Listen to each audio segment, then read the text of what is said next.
Hello, everyone, and welcome to the Football League Cup podcast. As you know, we've been doing this series where we talk about the potential transfer deals that we could see in the upcoming transfer window. Today, I'm joined by Chris himself, who is going to be delivering all the news to you. Yeah, hello guys. So we're just going to go through a high level of context of transfers and some of the stuff that's come out this week from the news that's been reported by us. So hopefully you enjoy this video itself. And we'll start firing away and we'll look at some questions towards the end. I know it's been a good few weeks until we've done this podcast. Been a little bit busy, but as you said, we'll fire into some detail today so that you've got a level of understanding of what's going forward in the summer. So Fred will start us off with some of the questions and I'll answer them accordingly. Yeah, well, if you want a little bit more transfer news, make sure to click the link in the description and follow us on Twitter and Instagram. So, as you said, let's start off with a high level. Kylian Mbappe, we've heard so many rumors over the last few months that he could be moving or he could be staying. What's his current status at PSG? Well, when it comes to Kylian Mbappe, obviously, he's one of the biggest talents around the world. So there's going to be a lot of interest and a lot of noise, given that his contract is still fairly short, and obviously Real Madrid massively want him for the future, and there's no doubt about it that he would eventually end up at Real Madrid. I just think at the moment with Neymar signing his new contract, the way Real Madrid are and the issues they're having with the Super League and what's gone on from there, it's in the best interest, and I'm pretty sure the agent has stressed that to Mbappe just to stay at PSG, and then move in 2 or 3 years' time, and they'll still demand a massive figure for him. So it's not one that I think is going to happen in the summer, and I've not heard any sort of real noise around Kylian Mbappe leaving. So he'll remain at PSG with Neymar, who's just signed a new contract with them. So, and we reported that 3 weeks before that happened. So that'll be an interesting one. I don't think this summer, maybe next summer we'll see, but I can't see him moving at the moment at this stage. And it's an expensive transfer to do in the current market. Yeah. Well, what about, if we're going to talk about Mbappe, we might as well talk about Messi and Ronaldo. Messi last year, there were a lot of rumors that he was going to leave. In fact, he did that famous interview where he said he wasn't happy at Barcelona. It seems to have all calmed down since the presidential election. Do you think Messi might stay in the summer, or he's still looking to leave the club? Well, it's quite significant that he hasn't signed a new contract yet. I know Barcelona have offered him as a substantial contract, so I think he's just waiting on a couple of things. What's going to happen at the end of the season?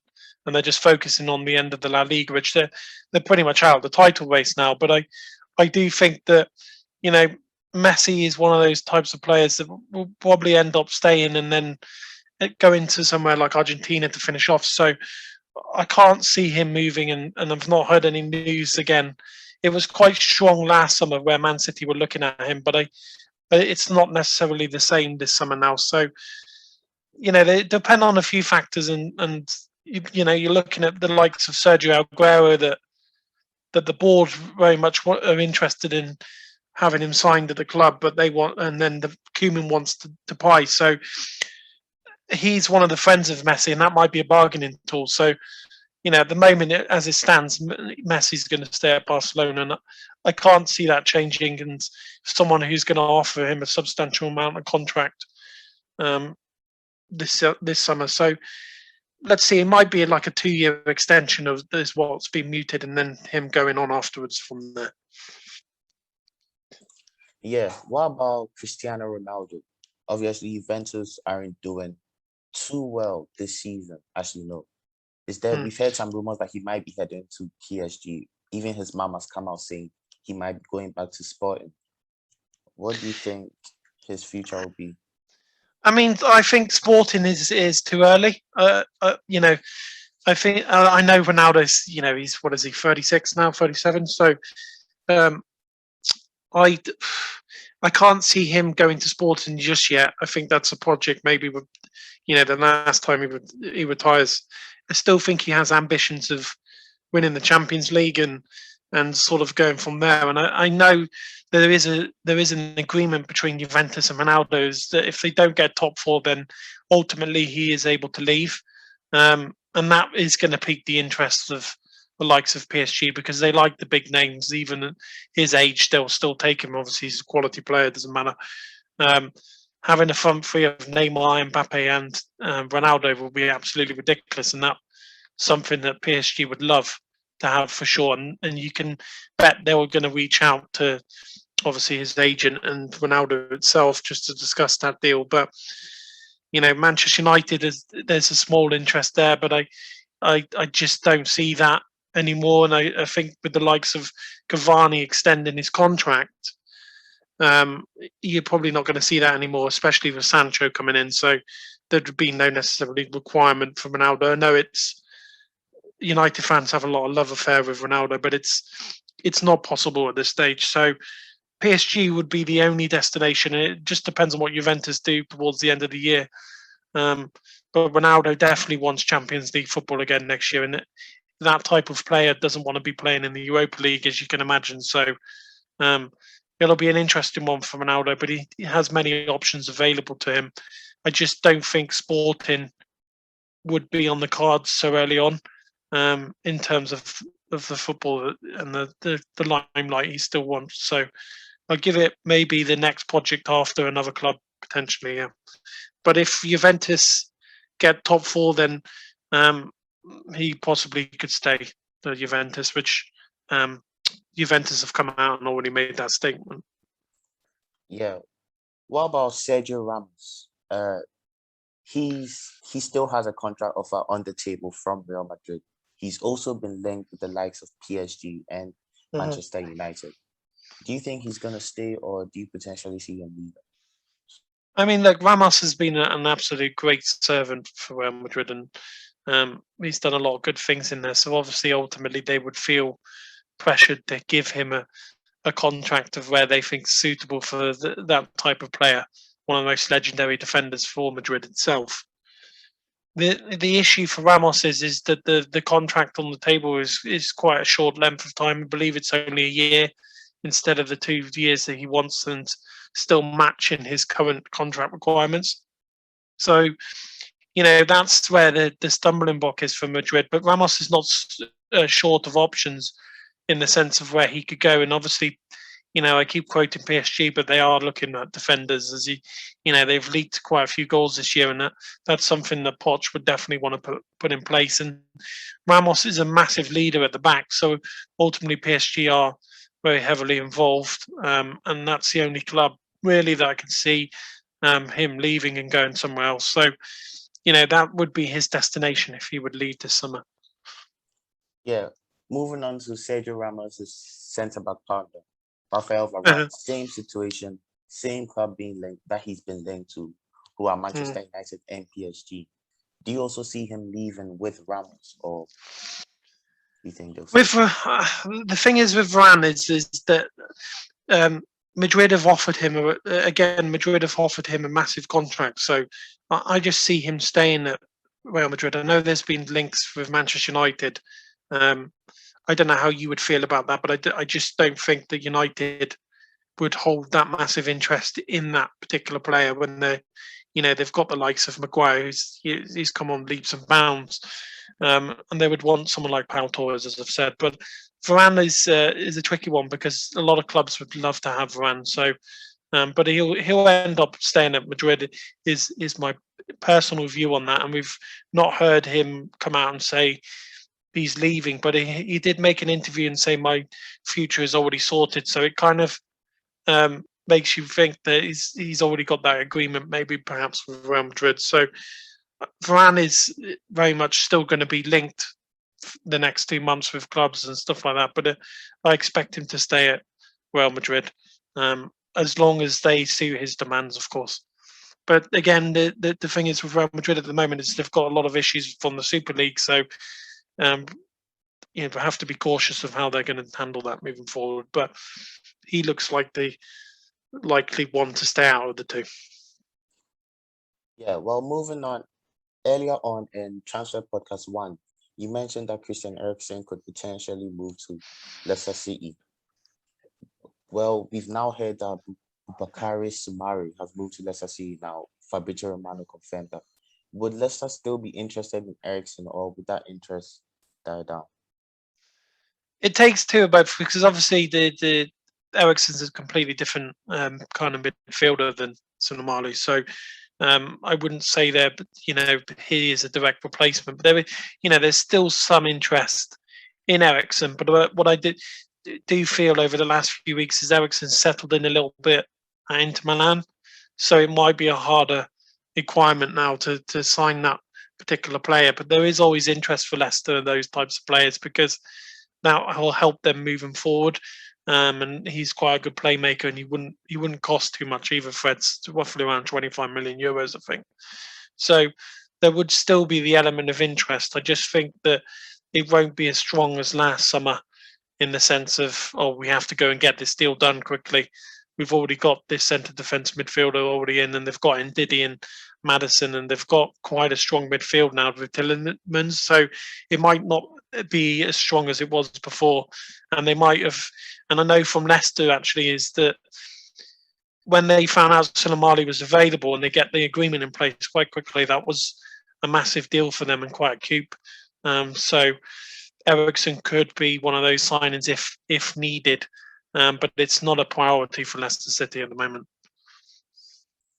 Yeah, how about Viz Bissouma, the Brighton midfielder? He's been linked to clubs like Arsenal, Liverpool, Manchester United, even Real Madrid. Where do you see him ending up this summer? Because it looks very likely that he will be even Brighton.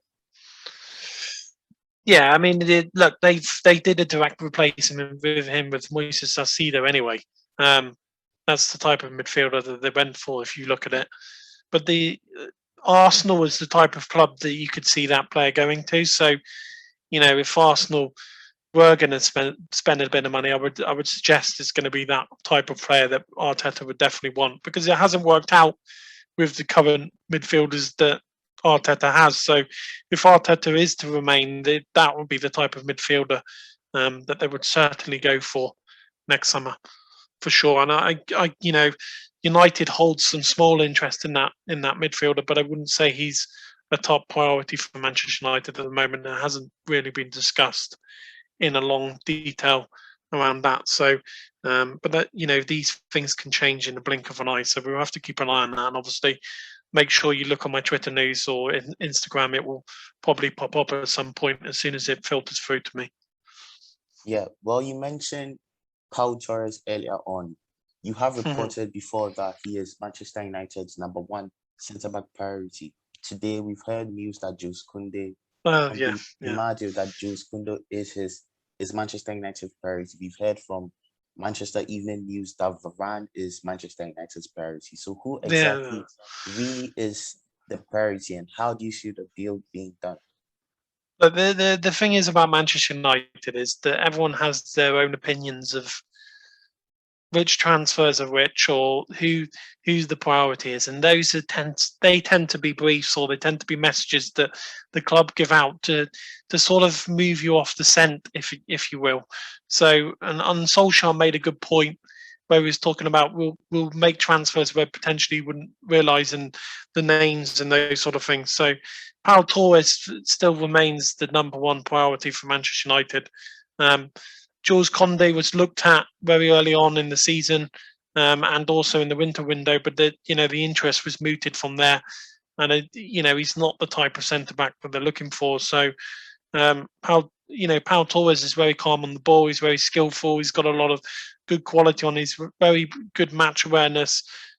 Makes some critical blocks in the games and those sort of things. So I know he's been quite critical to get them to the Europa League final this year, Villarreal. So and he's not expensive either, Fred. You're looking like 50 to 60 million euros for Pau Torres. So Varane would be very expensive, and so would Jules Koundé, and that is a little bit outside of United's sort of transfer budget, especially with obviously they're looking for an attacking-minded winger in Sancho. So you've got to look at those options and weigh it up a little bit in detail. and Pau Torres for me and for the club is number one priority. So, but again, you're going to hear all these briefs, and we had this last summer with multiple different players, and this is just normal sort of noise. So you can expect more of it. Just be wise that it's not definite in terms of what the other handles and papers are sort of tweeting out. Yeah. Yeah. Well, we know that Manchester United are likely to get Jadon Sancho this summer. Now we know that they are interested, they are heavily interested in Pau Torres, and we know they're interested in a defensive midfielder. That would cost a lot. So what exactly is Manchester United's budget, or what's the range around? Well, you're looking around 120 to 150 million pounds. But what you have to bear in mind is that obviously coronavirus impacted the club a lot, so they're not going to have what people has been quoting 200 million. That's not going to happen. There will be some sales, of course, that will assist in some of the transfers. So we have to bear that in mind as well. The likes of Mata will be leaving on a free, but he will have his contract gone. So, and then Jesse Lingard will be sold, and there'll be a couple of fringe players like Dan James that will be up for sale. So that's going to generate you some funds potentially for a centre back. And then you're looking for a potential cheap deal for the centre defence midfielder that maybe has only got 1 year left on his contract, and then Sancho, obviously, and you'll talk to me about Sancho in a minute, I'm sure. So that's the kind of where the budget is for Manchester United, and you got to be mindful that the Glazers as well will probably look to try and appease the fans, even though that shouldn't be enough. It should be still Glazers out for everyone, but that's surely going to be their attempt, and they're going to try, and they've done that before. So let's see what happens. Yeah, before we move to Sancho, now I know a lot of people listening to this are probably curious on what the Sancho news is. But before we move to Sancho, Manchester United have this little goalkeeper situation, I would say, with, Yeah. I mean, some people are on David De Gea's side, some people are saying Dean Henderson should be number one. Mm-hmm. Who are United looking to keep as their number one? And the other person that they do not keep, who could that person move to? There's many factors. So there's many factors of how United look at this, and Solskjaer's put Henderson as his number one goalkeeper, and Henderson, for me, and the club are thinking he's number one goalkeeper moving forward. I mean, David De Gea still he provides some fantastic saves, but he's caused a few issues over the last 2 years, whether the United fans like it or not. But David De Gea is the one that they would like to sell, but it's going to be difficult for it because of the silly amount of contract that the one that he signed over 300k and 5-year contract.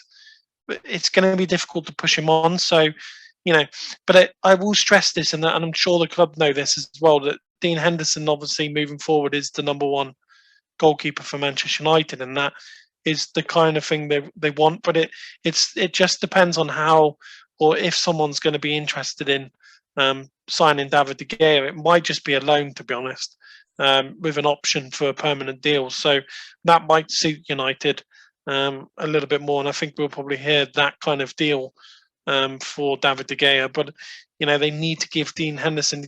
He's the future. He should be the future for England as well. So.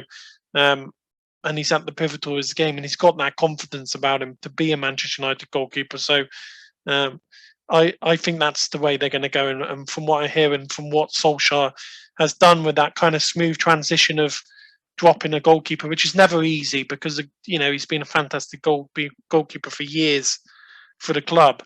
But if you notice, Fred, it was kind of a smooth transition for dropping David De Gea and switching it up a little bit in that sense. Yeah, I agree. I think the only way United would get rid of David De Gea is if they follow the Alexis Sanchez approach, which is to loan him out, pay most of the wages, and just let him go on a free. So now to what most of you have been waiting for, Jadon Sancho.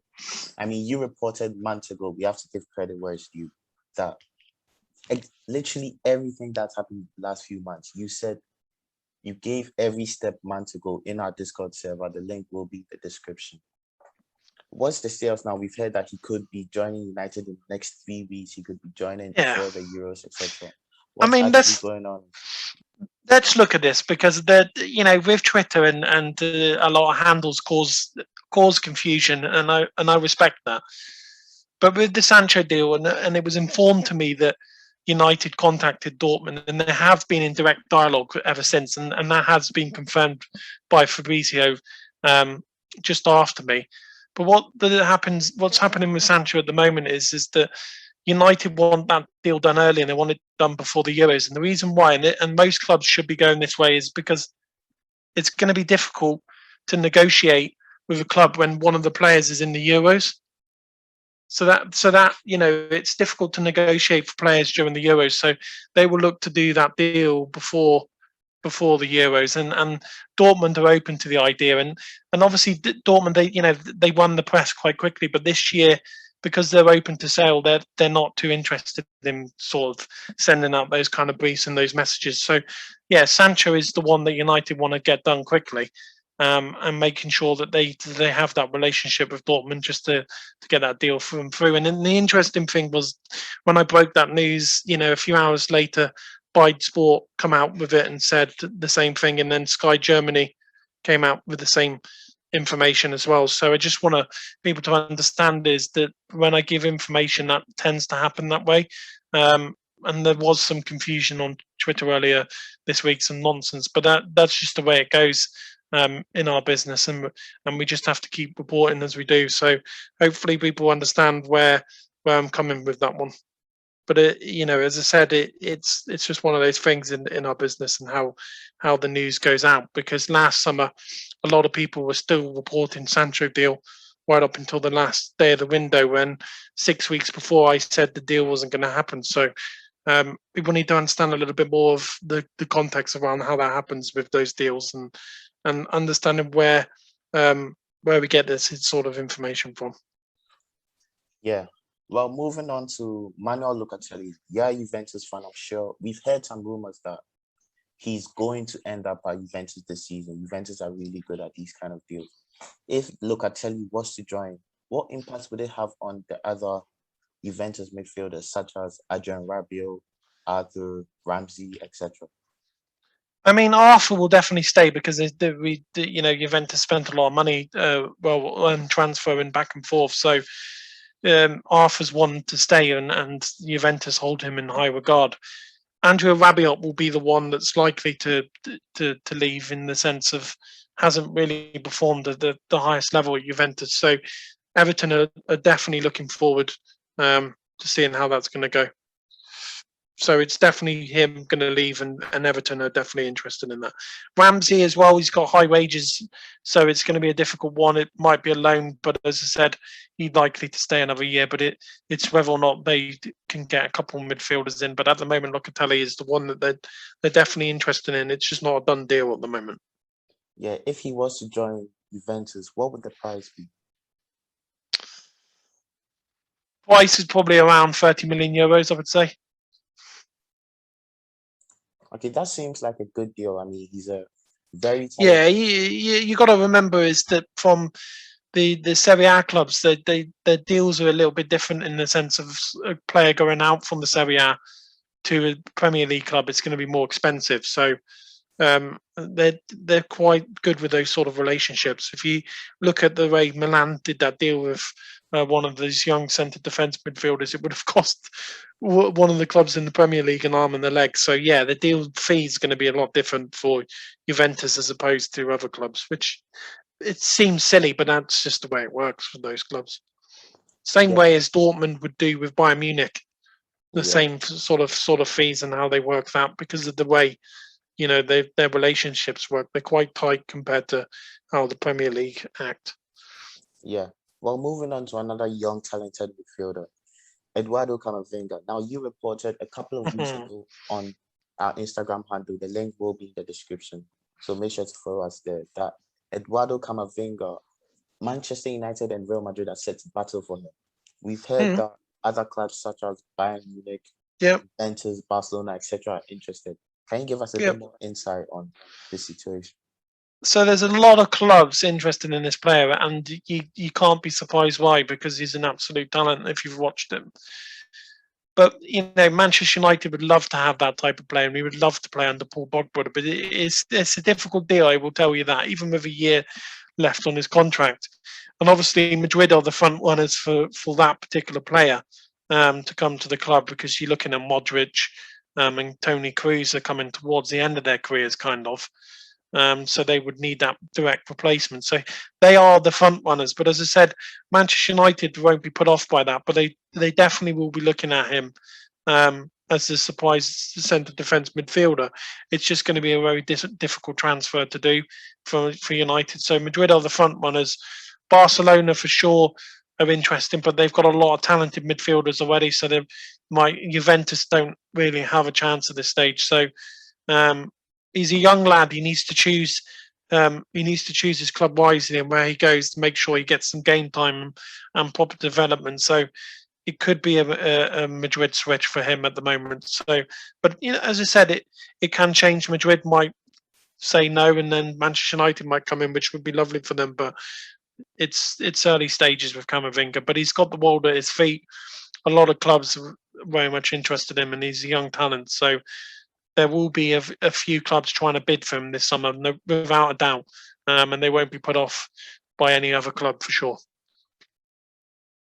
Yeah, well, moving on to another young talented player. It looks like there's so many young talented players on the market at the There moment. is. Erling Haaland, probably the Yeah. biggest name of football at the moment. He's been linked to literally every top club in Europe. What's his situation at the moment, sir? Yeah, I mean we've looked at what Dortmund have said. Listen, Dortmund have said 150 million. Dortmund have said they won't sell. And the way Dortmund work is if they're saying they won't sell, they won't sell. They're not like before where they'll start to, they did that with Aubameyang or Pulisic, where they did those agreements in the windows. But Dortmund will keep Haaland till next year. They're quite strict on that sense. And I did speak about this last year, that if Dortmund set deadlines or they say we want this, then Dortmund mean it. It's not a bargaining tool with Dortmund, and they're quite strict in that sense. And they can hold their ground.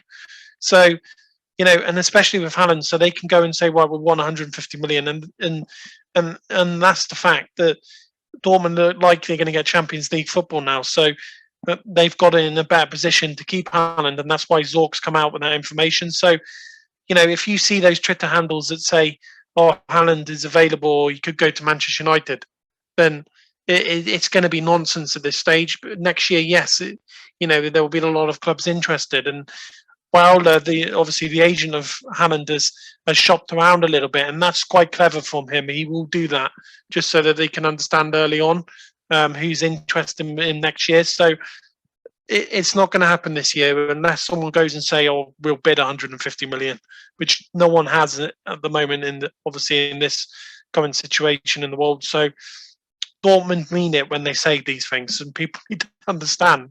If Dortmund set deadlines, or if Dortmund tell you that this is what they want, then that's what Dortmund want. It isn't a bargaining tool. So people need to understand, if you start seeing stuff like a club's going to try and bargain a deal or those sort of things, that's not going to happen. So that's where it is with Haaland. Yeah. Well, so we know that Jadon Sancho is most likely leaving, and now, as you just said, it looks like Haaland is set to stay at Dortmund for another year. Let's say Sancho does leave.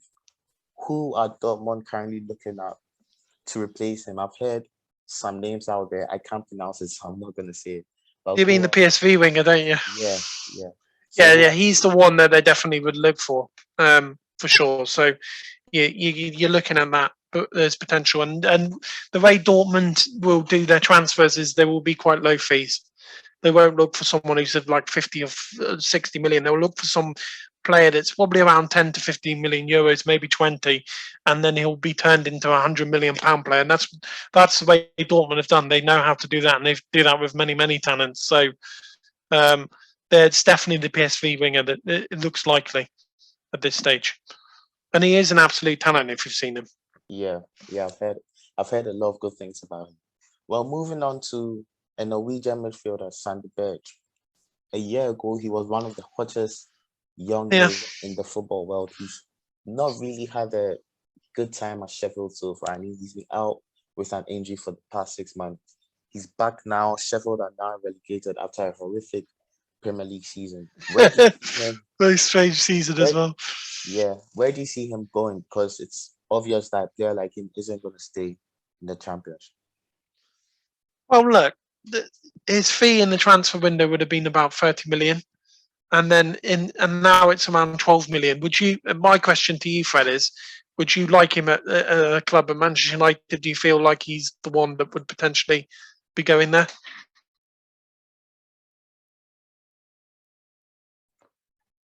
Wait, sorry, what did you say?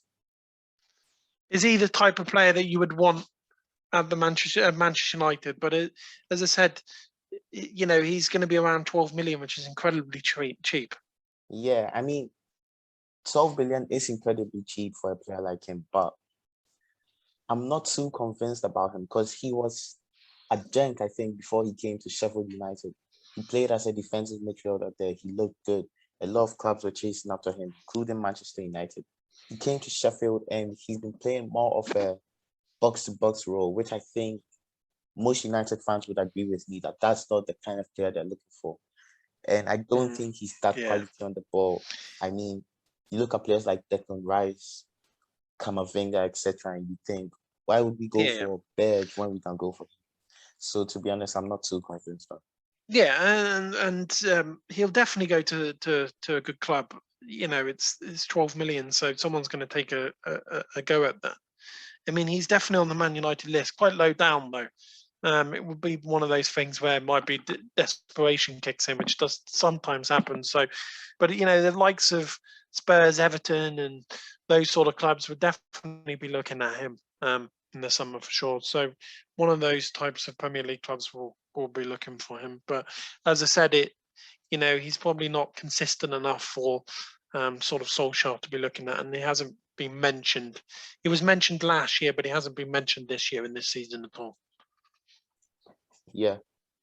Well, what about Arsenal? I mean, for Arsenal fans, this season has been devastating, even for me, a United fan.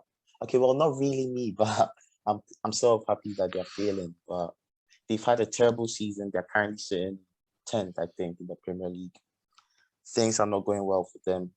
But still, Arsenal fans are optimistic that they're going to sign players like Jack Grealish, etc. But who are Arsenal actually looking at, and what's their budget?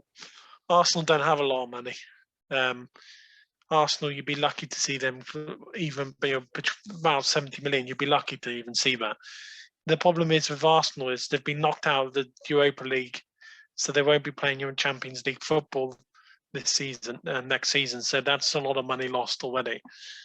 They also, they might not even be playing European football this year. So that's a massive dent in sort of the finances. But then a lot of fans are hoping that the Super League issues will cause the owners to, magically go and spend loads of money. But remember, these are business people. They're not suddenly going to overnight say, okay, well, let's go and spend 150 million pounds just because we didn't get in the Super League. I mean, that's nonsense. So some of those clubs have got a minimal transfers to do, and you could see that with Liverpool and sort of the statements that Klopp has come out to say in the sense that they don't need to spend a lot of money this summer because they don't have masses amount of money. Yeah, well, with Arsenal's failures this season, could we see some players potentially leave the club? I mean, we've heard that Ben Leno, who hasn't been amazing himself, apparently wants to leave Arsenal. Could players like Aubameyang, even Partey, who has just joined, want to leave I the don't club? see them leaving. I don't see Aubameyang leaving. He's just got a massive contract from the club. Yeah. So, see who's going to pay for Aubameyang. He's not been fantastic this year, but even though I blame Arteta for that. I tried to give him positive feedback as I can, but you know what I feel. But Partey's only just gone there, but he hasn't been great this season either. Surprised by that because he looked like a world-class midfielder when he came in. So there must be issues at Arsenal for sure. If it carried on for another year, then you could see those two types of players to leave, but not yet. Because I feel that they're probably still quite fond of Arteta. So, but the likes of Bellerin and Leno potentially, yes. Leno not so much, but Bellerin for sure would be one of the departures. And Bellerin has wanted to leave the football club for the last 2 years, to be honest. So I think we'll see the likes of Bellerin leave the club, and maybe a couple of other fringe players might want to leave. This like that Eddie guy probably wants to leave as well. So, Yeah. but Arsenal fans don't expect a major summer full of transfers, Yeah. because some of the players want to play in the European competitions. So it's going to be very difficult for them to acquire some players, and I don't see them going. I've not seen any progression from them to say, okay, well, if you're a football player and you don't see that sort of thing, you can see Arsenal going a little bit downhill. It's going to be difficult for me to get on board with that project, and a lot of players have felt that way. So that's why I feel like they'll go for players like from Brighton and those sort of players as well. So that's kind of where we are with it. Yeah. Well, how about Chelsea? I mean, since Thomas Tuchel has come in, I read some stat that 100 games in, he's in the Champions League final, he's in the Premier League top four, and he's kept about 16 clean sheets so far. And Chelsea, as we know, their financial prowess is amazing. Oh yeah, Do you see them doing Chelsea. some serious business this summer? I mean, the thing is about Chelsea is that they can go and do what they want, because Abramovich, he can do what he wants in terms of money, and he did do last summer with Frank Lampard. The only thing I would say this summer is they'll probably be a little bit more smarter in the sense of what they're looking for. So a centre back and potentially a striker would be the ones that would look for this summer. So, the likes of Harry Kane and those sort of things, they will definitely look to bid for him, because if you think about it, he will probably want to stay in London anyway, because Kane's quite, he's got 3 kids and he's already sort of based in London, so it kind of helps him a little bit more. So it might be the case where Chelsea look at that, and I'm sure they will explore that deal, because I have heard noise about that. But they'll be smarter in terms of what they're doing this summer for sure in transfers. Yeah, But well, Chelsea can spend what they want, to be honest. yeah, You can't put a budget on how Chelsea look this summer, because Abramovich can go and do what he likes. Same way as Man City can do what they like. yeah, Even though yeah, Guardiola's come out with a statement saying that they don't need to spend too much on a striker, these are owners that have a lot of money. They're not they're financially massively impacted compared to other clubs. yeah. Well, moving on to Manchester City, I mean, they're another club with amazing financial powers. As you said, Pep Guardiola has claimed that Manchester City won't be spending an extravagant amount on a striker like Harry Kane. What potential business do you see them doing in the summer? I see them going for a striker, Fred.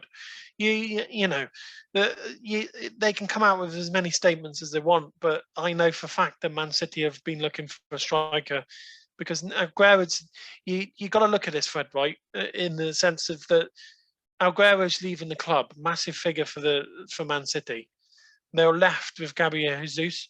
Well, where's your backup strikers, and how are you going to play with strikers moving forward? Because although Man City have played a lot of games with no strikers at some point and done quite well, people next year will sort of understand your tactics a little bit more. So you do need to freshen it up. So Guardiola is going to be one of those people that's definitely going to look for a striker. I mean, they don't need a lot in the sense of what they're looking for. I think they might make one big name signing and a couple of squad depth signings of someone. Again, same way as Chelsea, they might try and look at someone like Harry Kane this summer. But they've definitely got something up their sleeve for sure. But Man City can't just allow having Gabriel Jesus as the main striker for a club of that magnitude, because he's not good enough in the terms of scoring 30 or 40 goals a season. So you got to look at it that way. Yeah. Well, let's move on to Spurs. I mean, they are not a club with amazing financial prowess. They've sacked Jose Mourinho in the last 2 months. Before his It final, all yeah. seems to be going downhill for them. First of all, which new manager do you see them potentially hiring? We've heard Eddie Howe, etc. And if he Yeah, I comes mean, in, who do you see them going after? you've got Eddie Howe. You've also got I don't know how to pronounce his name, Hasselholt or whatever his name is, from Southampton have been quoted as well. So they're both two good managers, and That's the sort of one that Daniel Levy might be looking at, because it's the same way as United looked at it. Fred, is that when Mourinho was at United, they thought, because the Glazers thought, well, he's going to win as the Premier League, but I mean that didn't happen that way. So then they've gone with sort of a young, uh, less experienced sort of manager in Solskjaer, and it slightly is quietly paying off. So that might be the Spurs route.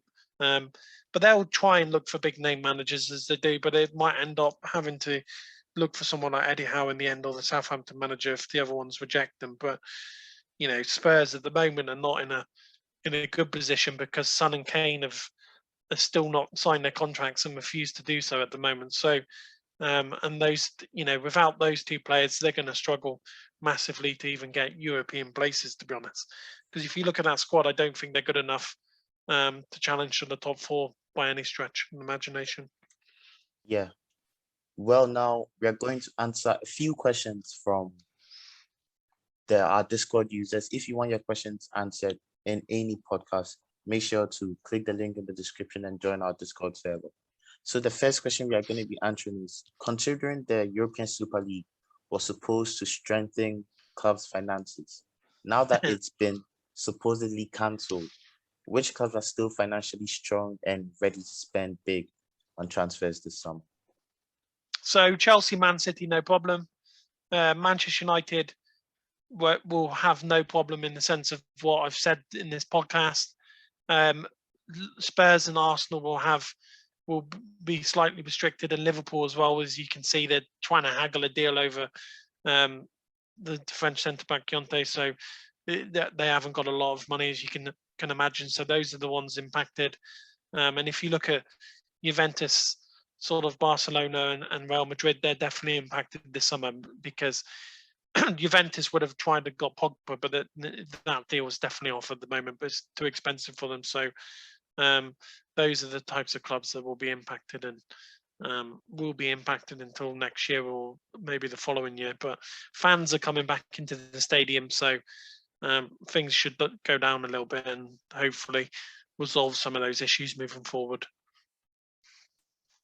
Yeah, well, a Manchester United fan says, who are the club potentially looking to bring in on a pre-agreement, or that is before the Euros begin? I don't think it's necessarily going to be a pre-agreement, because the window's opening in 3 weeks' time, 3 to 4 weeks' time, I think. So, the pre-agreements would have already happened. I think it's more likely to just be a bid and get accepted and get the deal in before Euros. So that's what Manchester United will be looking for sure.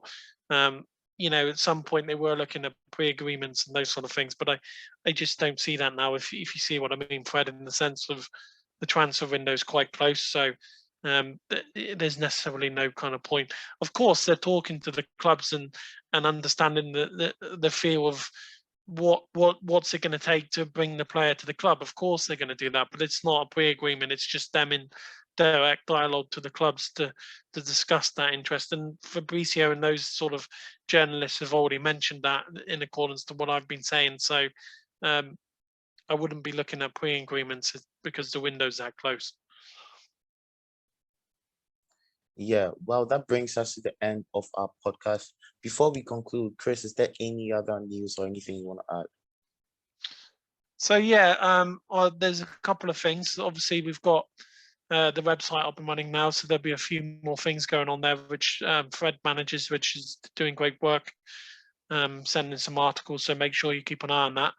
Make sure you definitely join our Discord, because there's going to be a lot of transfer news, and make sure that you follow our Twitter, and obviously keep an eye on the transfers, and appreciate those that obviously that invested in our time and looking at what we do. And obviously we'll keep doing that for you, for giving you that safe community away from Twitter, away from some of the nonsense that goes on there. So hopefully that answers your questions today. And obviously we've got a video coming up which confirms a couple of things that I know everyone's been waiting for, especially in the Discord. So hopefully you enjoy that, and I've enjoyed the podcast today, and I'll look forward to sort of speaking to you all in the future and the summer window. And I'm sure there's going to be a lot of questions throughout. But all I say with you is make sure that you are patient and respectful and professional in the sense of when we're dealing with transfers. So thank you. Yeah. Well, as I said earlier on, make sure to click the link in the description to join our Discord server. Follow us on Twitter and Instagram, and make sure to like the video and subscribe. And as Chris said, check out our website. I want to say thanks again for Chris for coming on today, and we'll see you in the next episode. Bye, guys.